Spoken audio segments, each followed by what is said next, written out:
नमस्कार, मैं हूं अर्जिता मिश्रा और आप देख रहे हैं इंडिया पब्लिक खबर। एक बड़ा ही मशहूर बॉलीवुड सॉन्ग है, आपने भी जरूर सुना होगा।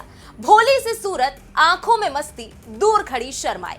लेकिन क्या आपने कभी ये सोचा था कि इसी गाने की तर्ज पर बनाए गए गाने से किसी सूबे की पूरी सियासत में ही भूकंप आ जाएगा? अपनी कॉमेडी से ज्यादा उसी कॉमेडी के चलते कंट्रोवर्सी में अक्सर घिरे रहने वाले famous stand up comedian Kunal Kamra ने हाल ही में इसी गाने की तर्ज पर एक ऐसा गाना गाया जिसके बाद से महाराष्ट्र की सियासत में जोरदार भूचाल देखने को मिल रहा है। यहां तक की बात अब कुणाल को देश क्या, देश के बाहर भी आजादी से घूमने ना देने की धमकियों तक आ चुकी है। और तो और कुणाल कामरा पर एफआईआर भी हो चुकी है। हालांकि इसमें भी सबसे बड़ी बात यह है कि इस एफआईआर में और भी चौंकाने वाले नामों का जिक्र है, जिससे इस पूरे मामले में और भी ज्यादा पेच बढ़ते जा रहे हैं। और इन्हीं नामों में से एक नाम कांग्रेस सांसद राहुल गांधी का भी है। अब पहले जानते हैं कि इस पूरे मसले की शुरुआत कहां से हुई और आखिर कुणाल कामरा ने एकनाथ शिंदे पर ऐसा क्या कह दिया जिसके बाद शिवसैनिक भड़क गए। चलिए अब हम आपको विस्तार से इसके बारे में बताते हैं। असल में बॉलीवुड के मशहूर गाने भोली सी सूरत, आंखों में मस्ती, इसकी तर्ज पर कुणाल कामरा ने एक गाना बनाया और इस गाने का वीडियो सामने आने के बाद से ही विवाद की चिंगारी महाराष्ट्र में भड़क उठी। अब इस गाने के बोल भी जरा सुन लीजिए, जो कि कुछ इस तरह थे।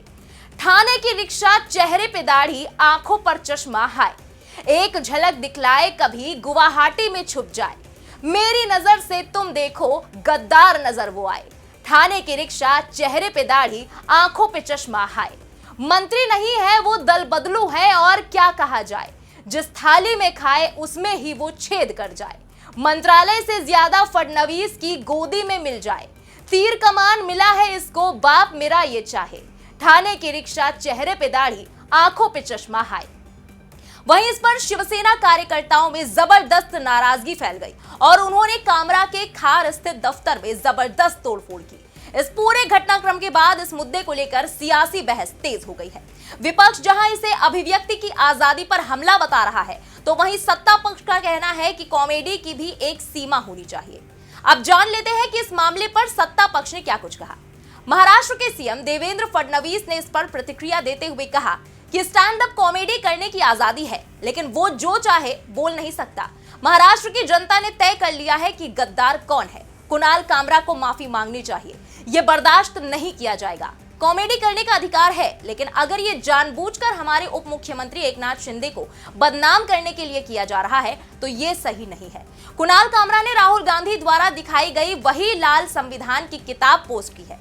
दोनों ने संविधान नहीं पढ़ा है। संविधान हमें अभिव्यक्ति की आजादी देता है, लेकिन इसकी सीमाएं हैं। आगे कहा कि लोगों ने 2024 के विधानसभा चुनावों में हमें वोट दिया और समर्थन दिया।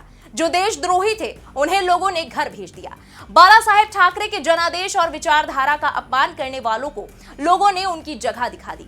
कोई हास्य पैदा कर सकता है, लेकिन अपमानजनक बयान देना स्वीकार नहीं किया जा सकता। कोई दूसरों की स्वतंत्रता और विचारधारा का अतिक्रमण नहीं कर सकता।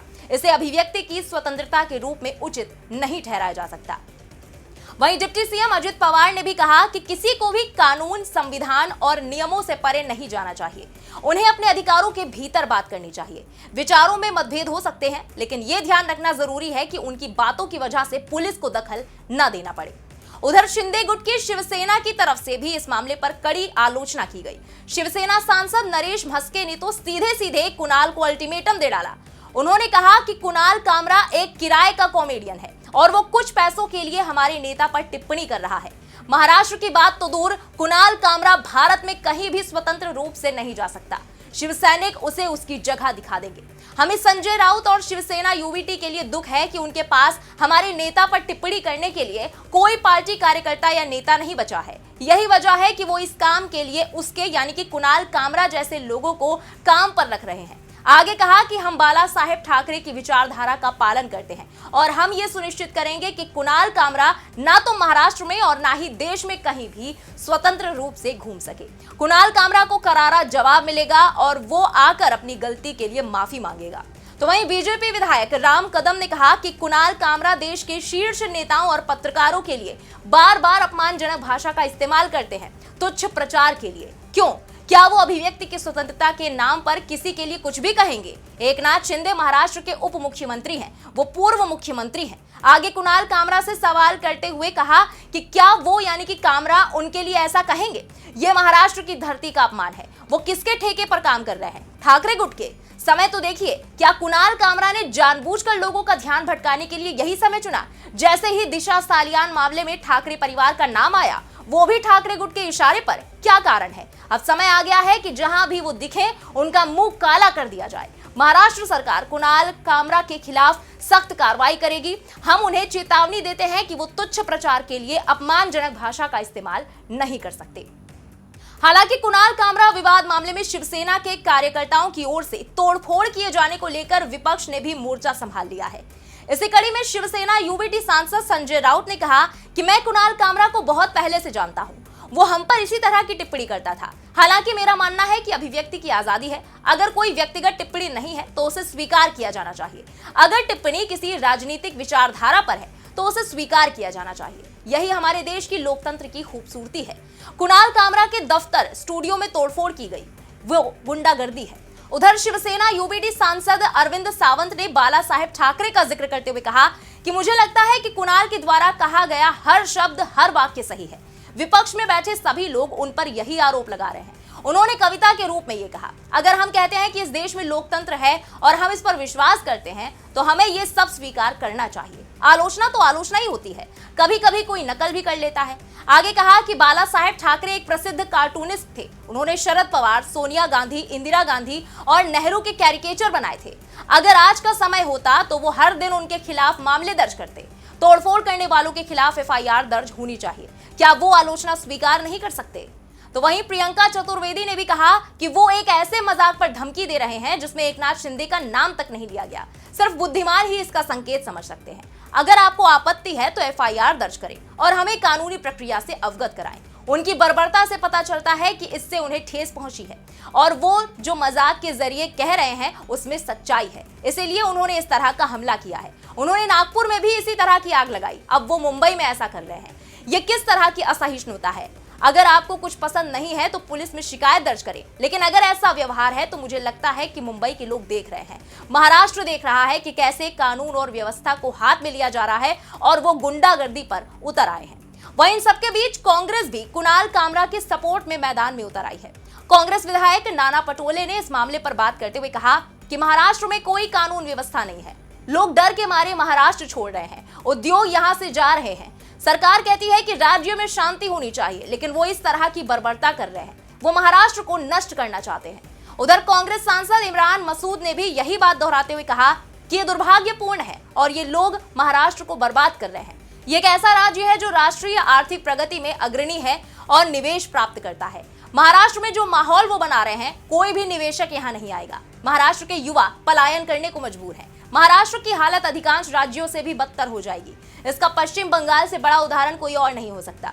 पश्चिम बंगाल एक समय में कहां था, अब इसकी हालत देखिए। निवेशक शांति और कानून का शासन चाहते हैं, वो यानी कि महाराष्ट्र सरकार आलोचना बर्दाश्त नहीं कर पा रहे हैं। विपक्ष का काम सत्ताधारी पार्टी को आईना दिखाना है और वो इसे बर्दाश्त नहीं कर पा रहे। साथ ही सांसद प्रमोद तिवारी ने भी कहा कि उस व्यक्ति ने किसी का नाम नहीं लिया, नहीं तो कानूनी कार्रवाई की जा सकती थी, लेकिन किसी के घर में घुसकर तोड़फोड़ करना गुंडागर्दी है। बीजेपी की महाराष्ट्र सरकार में चल रही अंदरूनी कलह की कीमत जनता चुका रही है। ये फांसीवाद और तानाशाही है। महाराष्ट्र में गुंडागर्दी को प्रोत्साहन दिया जा रहा है। यही नहीं, इस मामले पर सपा की राज्यसभा सांसद जया बच्चन का भी रिएक्शन सामने आया। मीडिया से बात करते हुए उन्होंने कहा कि अगर बोलने पर पाबंदी है तो आप पर क्या होगा? आप वैसे भी बुरी स्थिति में हैं, आप पर पाबंदियां हैं, आपको सिर्फ इसी पर बोलने को कहा जाएगा और कुछ नहीं। जया बच्चन का इंटरव्यू मत लीजिए। बोलने की आजादी कहाँ है? कार्रवाई की आजादी सिर्फ तब है जब हंगामा हो, विपक्ष को पीटना, महिलाओं का बलात्कार करना, उनकी हत्या करना, और क्या। आपने यानी कि एकनाथ शिंदे ने अपनी असली पार्टी छोड़ दी और सत्ता के लिए दूसरी पार्टी बना ली। क्या ये बाला साहेब का अपमान नहीं है? अब ये तो बात हुई बयानबाजी की, लेकिन बड़ी बात यह है कि इस मामले में शिवसेना के एक पदाधिकारी ने मुंबई पुलिस को लेटर लिखकर stand up comedian Kunal Kamra के खिलाफ जो एफआईआर लिखवाई है, उसमें कामरा के अलावा शिवसेना यूबीटी नेता आदित्य ठाकरे और संजय राउत के साथ साथ कांग्रेस सांसद राहुल गांधी का नाम भी है। असल में शिवसेना के सोशल मीडिया प्रभारी राहुल कनाल द्वारा लिखे गए पत्र में लिखा गया है कि मेरे पास ये मानने के कारण है कि कुणाल कामरा द्वारा किया गया कृत्य पूर्व नियोजित था और आदित्य ठाकरे, राहुल गांधी और संजय राउत के साथ आपराधिक साजिश को आगे बढ़ाने के लिए इसे अंजाम दिया गया था। बहरहाल कॉमेडियन कुणाल कामरा की महाराष्ट्र के डिप्टी सीएम एकनाथ शिंदे के ऊपर की गई टिप्पणी से सियासी बवंडर खड़ा हो चुका है। एकनाथ शिंदे की अगुवाई वाली शिवसेना ने जहां कॉमेडियन के खिलाफ मोर्चा खोल दिया है, तो वहीं बीजेपी ने भी कुणाल कामरा के चेहरे पर काले पोतने की अपील कर दी है। हालांकि विपक्ष कुणाल के सपोर्ट में मजबूती से खड़ा नजर आ रहा है। ऐसे में देखना होगा कि आने वाले वक्त में इस मामले में और क्या नया मोड़ देखने को मिलता है। फिलहाल इस पूरी खबर पर आपका क्या कहना है, कमेंट पे लिखकर जरूर बताएं। बने रहें इंडिया पब्लिक खबर के साथ। हमारे YouTube चैनल को सब्सक्राइब करें, बेल आइकन दबाना बिल्कुल ना भूलें।